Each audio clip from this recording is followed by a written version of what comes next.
ride operator in charge of checking seatbelts may have been under the influence of marijuana at the time two women sustained life-threatening injuries on the Shepherd of the Hills mountain coaster in Branson.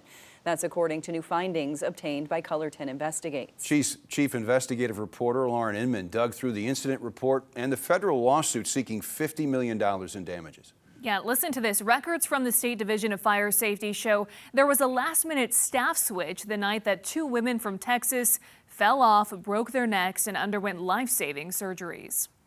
Kenda Renfro and Deborah Rhodes are suing Shepherd of the Hills for $50 million, claiming the company put their lives at risk the night of November 1st, 2024. Photos from the Missouri Fire Division's incident report indicate the two 54-year-old women fell out of the Copperhead Mountain Coaster in Branson shortly after taking off. A federal lawsuit claims they each suffered head injuries, brain bleeds, spinal injuries, and broken bones. We talked to the Western Taney County Fire Protection District at the time. Our State Fire Marshal's office has a amusement park ride unit or division, if you want to call them that. They have those professionals that are very knowledgeable in those types of rides.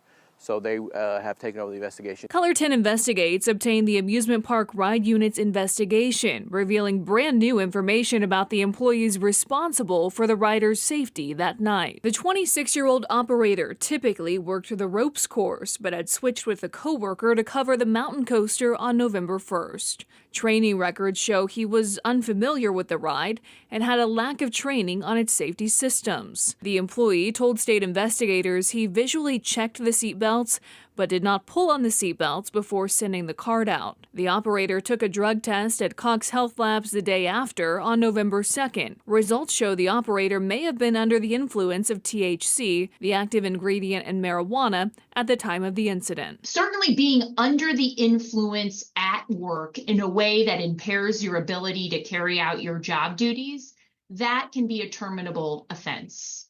However, the problem presents that at this point, the marijuana testing technology has not caught up with what employers need to determine whether an employee is in fact under the influence at work. The test may show a positive marijuana result, but we can't pinpoint when that occurred. Sarah Mullen works for Lewis Rice Law Firm in St. Louis, where she and her colleagues have researched the impact of Missouri's marijuana legalization on employers. I'm certainly not a representative or party to the litigation, but I would imagine that the plaintiff's counsel would probably point to it as evidence of impairment.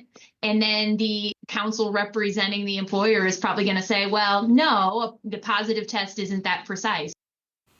Now, this is interesting. Ultimately, the investigation found the cause of the women's injuries cannot be determined because there was no video surveillance. It also stated the women may have violated the ride's rules by using their phones on board.